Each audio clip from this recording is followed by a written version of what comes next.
My name is Reverend Kinsie Tate, and I'm the Executive Director of Restore Clergy, which is a nonprofit organization that provides wellness programs for clergy to promote not only faithful ministry, but sustainable ministry.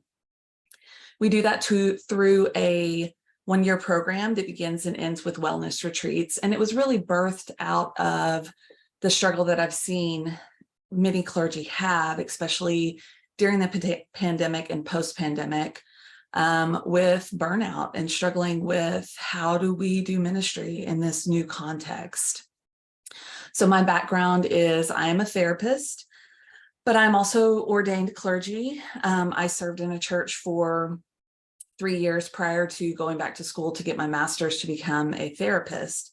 And I've been a therapist for over a decade. It's been a while now. So I am also married to clergy. So although I'm not in a church right now, my husband is. And so I see the impacts of the new context of how we do church in a post-pandemic world, and the strain that can have on clergy as churches become smaller, resources become more limited, and not just financial resources, but volunteer resources and support. And so the goal of Restore Clergy is to really help clergy understand about themselves what is the best way for them to do ministry in an authentic way, and to help them communicate that to the congregation so that we can all work together to build the kingdom and it not just all be on the clergy.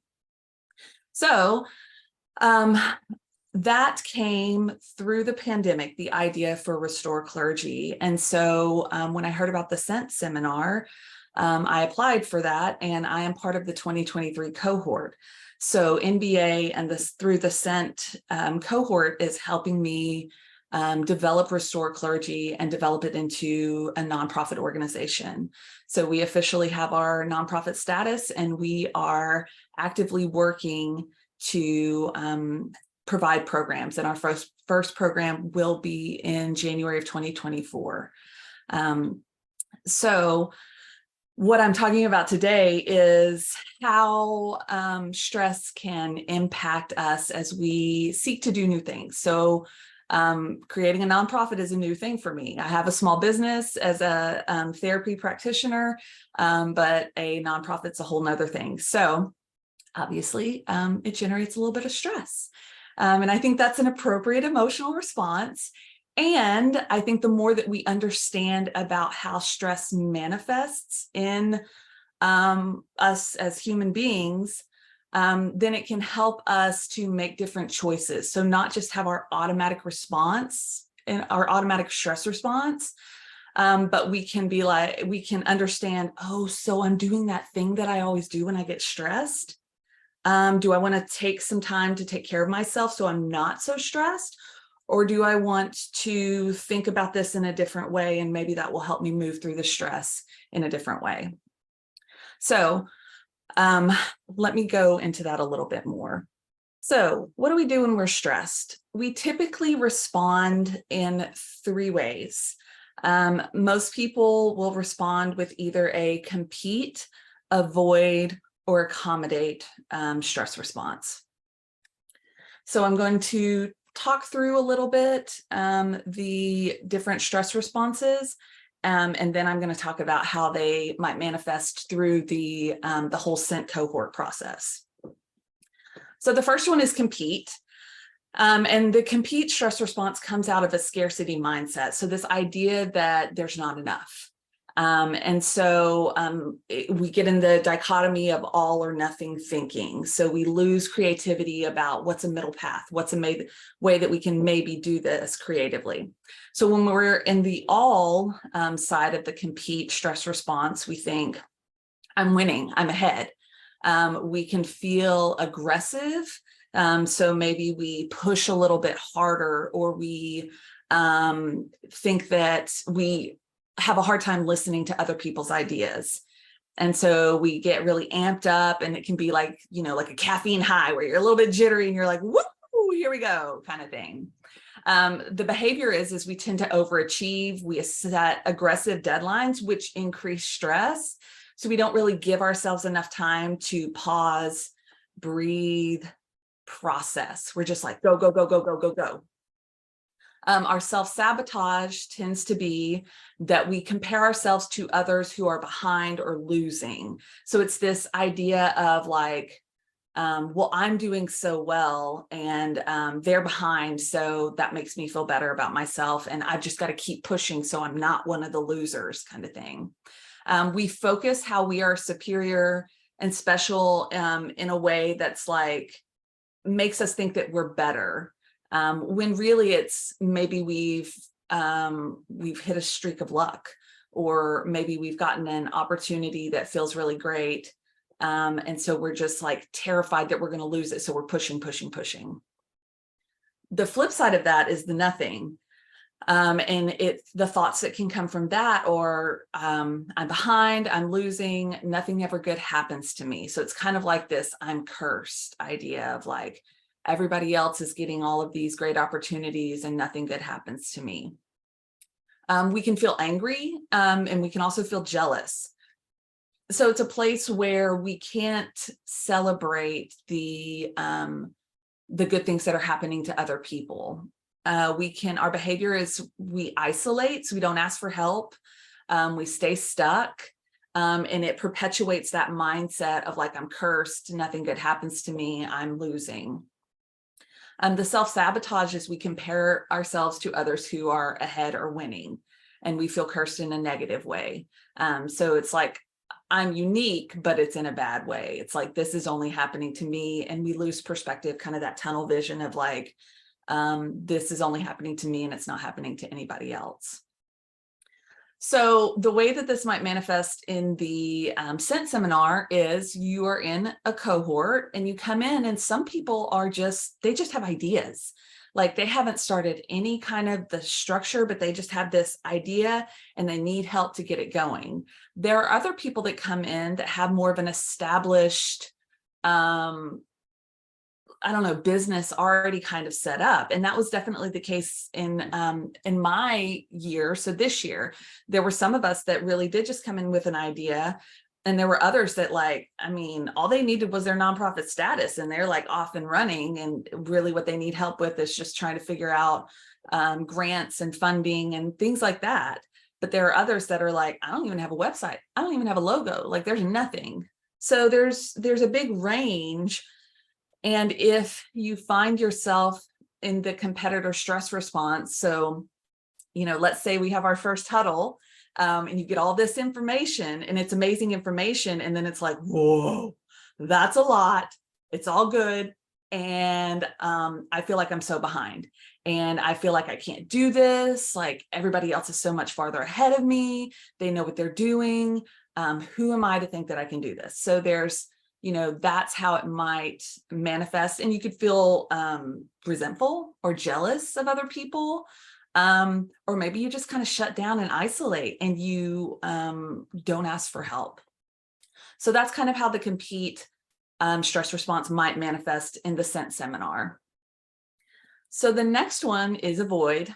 And I will say, this is my MO. So this is totally what I do. Most people do all three. I'll just say that. There are times where I compete, but it's in different things. So maybe I'll compete in like friendships or something like that. I tend to avoid in business situations, and then I tend to accommodate in my with my family. And so that's another thing to kind of think about is like, do you do these different stress responses in different relationships that you have? But in general, avoid is my main one. And so it's this illusion of control. I think that, I can control things. And it's like, really, no, you really can't. Like you can do your part and then you just kind of go with it and trust that you can be flexible and trust that you can figure it out. So the dichotomy in avoid is catastrophe and fantasy. So you think like when you're in the catastrophe phase, like, oh my gosh, I'm going to mess everything up and I can't do it. You feel this condescending self-doubt. And what that is like, who do you think you are that you can do this? Like, They all have all these degrees. They all have all this experience. Who do you think you are? And it goes to a place of worth, like inadequacy. That's my big one. Just a feeling of worthlessness, not being good enough, that kind of stuff. So the behavior is procrastination and withdrawal. And so it's like when we avoid, it's like, well, I'll put it off, and because I want it to be perfect. And so that's the whole procrastination thing. So I'll tell you a little bit a story about this presentation right here. This is a great example. I just moved to a new place a couple of weeks ago, and I'd probably known about this when this presentation was due for probably like a month and a half, 2 months. I can't remember the exact date. But because I had that big stressor of moving, I was like, okay, well, I'll get to it. And really, I think a big piece of it, if I'm being completely honest with myself, is this is vulnerable for me. This putting myself out there, talking about this stuff feels vulnerable. So I avoid it because I was like, it's not going to be perfect and I want it to be perfect. So I just kept putting it off. And now here I am. But NBA is very understanding. And so they help with these things. And that's the beauty of the Scent Seminar too, is that they've been through this. They know what you're going through, and so they help support you. And it's a great opportunity to figure out your stuff and really work on it too, like your personal stuff. So going back to this, the self-sabotage is we build up setbacks. So no one signed up. I must have done something wrong, making it about us rather than, maybe that project, I didn't really get a feel for the community. Like maybe that's not what the community needed. I thought it was. And so I put a lot of effort into this, and then nobody signed up. And so it's like, oh, the project must be worthless. When really, maybe it's just you need to make some tweaks and try again. But when we're in the catastrophe stress response, it's like, oh, this is terrible. I messed up. I don't know what I'm doing. And then it can cause us to quit instead of adjusting and persevering. So the fantasy side of it is there's a perfect way to do this.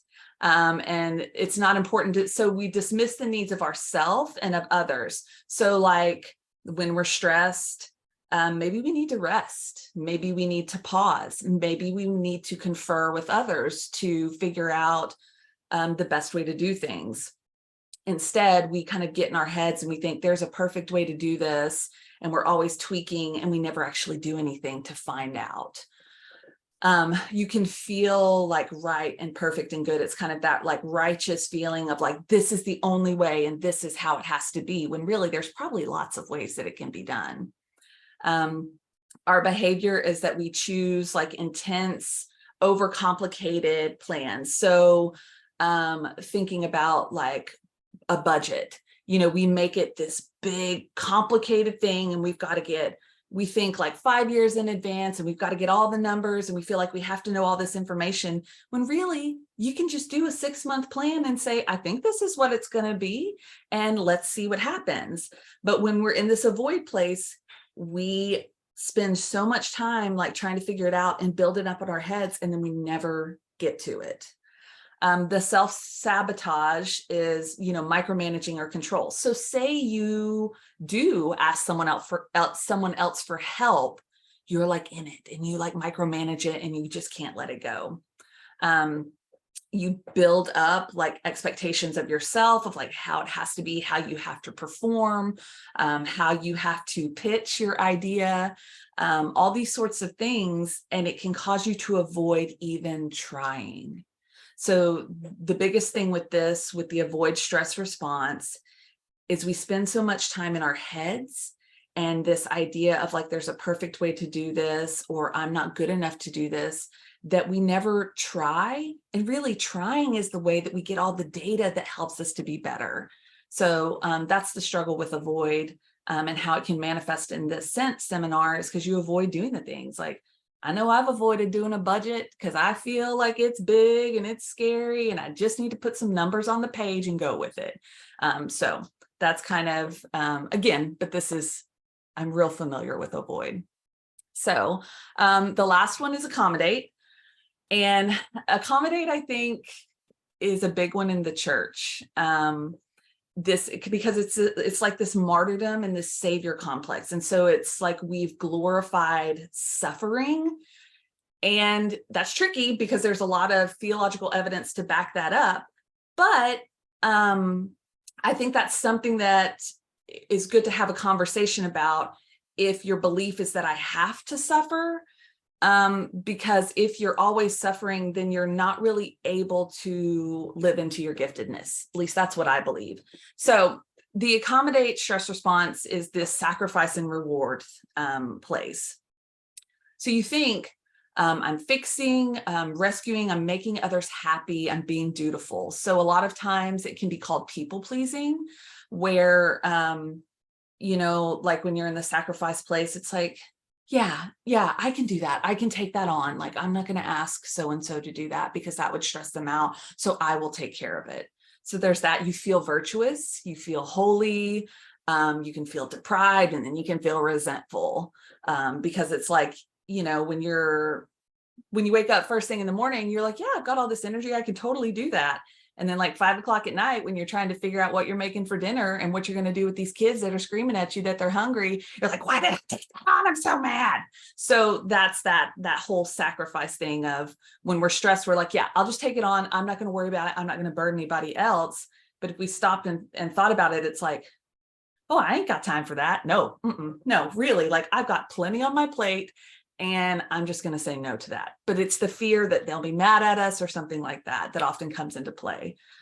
So the behavior is you say yes when you want to say no. You keep score with yourself and with others. So like the tracking and the tallying of like, well, I did this, so it's your turn. And it's like, well, unless you actually spoke those words out loud, I don't know that that's fair. And they're probably going to be like, well, you didn't say anything about me owing you that. And so then it can, cause conflict there. You can be rigid in like structure and dogma and be inflexible. So that's when we're in this like sacrifice place because we feel righteous. It's like, this is how it is. This is capital T truth and how things have to be. The self-sabotage is people pleasing. You peacemake to try and make everybody happy, but it ends up coming across as like you're inconsistent or you're hypocritical or flighty. So it's like this person's in front of me and I tell them, yes, I can help you with that. Yes, I can do this. And then you get home and you realize, oh my gosh, I've double booked myself. And so then you have to go back and cancel, you look inconsistent and flighty and things of that nature. On the reward side of this, you can think, I deserve this.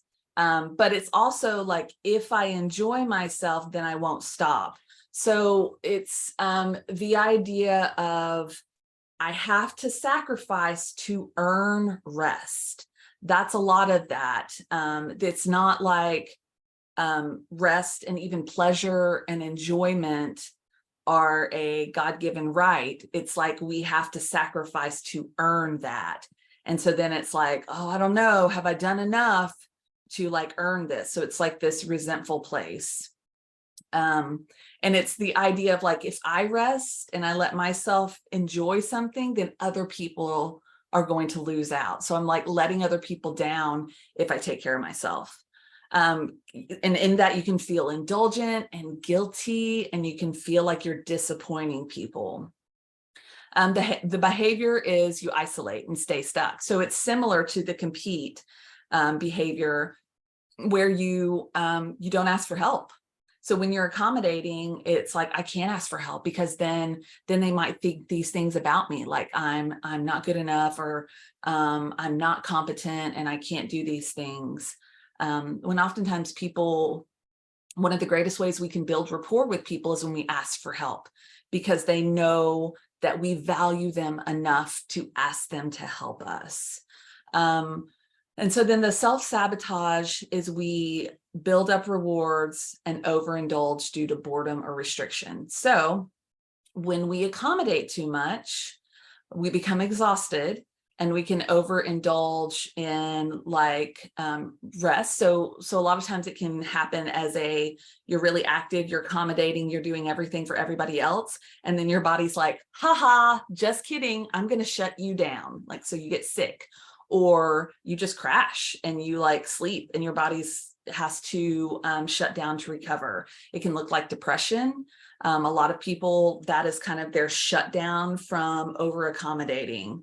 It can also be binging on food or alcohol or other things of that nature that, you know, we can overindulge and make ourselves feel sick. And then later we're frustrated with ourselves. Why did I do that? I don't want to be that way. I keep doing this. And so then we create this really strict plan. In this, you know, like how it might manifest in the Scent seminar is I'm going to like lock and load, and I'm going to get my schedule in order, and I'm going to get all these things done, and I'm going to knock it out. And then we run into hiccups. Like for me, I was trying to get a bank account, and it took way longer than I was expecting. And that was frustrating. And it was during when I was trying to move. And so, you know, maybe if I hadn't been so stressed about the move, I would have thought more creatively and not accommodated so much. And I might have just been like, you know, this isn't a good fit. I'm going to go over here. But instead, I accommodated the bank basically, and was just like, no, it's fine. It's fine. And it was like taking way too long. And so it worked out. It is actually fine. But that's one of those things where if I was in a better place and I wasn't so exhausted from everything that was happening in my life, I might have paused and thought, this isn't worth it. I'm going to shift and do something else and think about how I can do this differently. So that's what can happen with the accommodate, not asking for help, staying stuck, things like that. So with all of that, I encourage you to think about which of these 3 stress responses you relate to. Do you feel like if you, and we can stick with kind of in the business realm, if you are thinking about doing the Scent seminar and you have a great idea for a nonprofit and you want to go through this process, then it might be good for you to think, how does that manifest when I'm in a work setting? So do I tend to compete with other contemporaries, other people that are kind of maybe trying to do the same thing? Do I avoid when I start to feel a little overwhelmed and that I'm, you know, not doing things perfectly? Or do I accommodate and try to make everybody happy? And so it may be that you have this great idea, but you're like, oh, you know, I can't ask people to help me with that. Like, that'd be too much. Like, who do I think that I am that I could do something like that? So I hope that this has been beneficial for you. I find this information really helpful, and obviously I don't have it figured out. I mean, it still happens to me. We're only human. And so, but I think it's really helpful to talk through these things. And that's my hope with the Restore program too, is that the cohorts are only like 10 to 15 clergy, and they'll be from all over. So it'll be a good mix of people. There's a chance that you may know someone, but my hope is that it'll be a group of people that you don't know, and that can form a real bond around information like this. And so we can talk about it. We can get down to the root of things. You can share and be vulnerable in an authentic way, and feel safe that, you know, this is a safe space where everybody's moving towards the same goal, which is better understanding ourselves so that we can serve our churches, our communities, and ultimately God in a faithful way that works for us too, that can allow us to have a long, meaningful ministry. I firmly believe that ministry does not have to suck, but sometimes it just really does. Sometimes clergy are asked to do things and they feel stuck and they feel like they can't say no. And so I really hope through the Restore program, we can, you know, I can help people understand, well, why do you say yes when you really want to say no? And I think a lot of times it comes back to these stress responses. So I really encourage you to sign up for the SENT seminar. If you have an idea, be brave, be bold, and just apply and get some new data, get some information about like how your program could make a difference in the world. Thank you.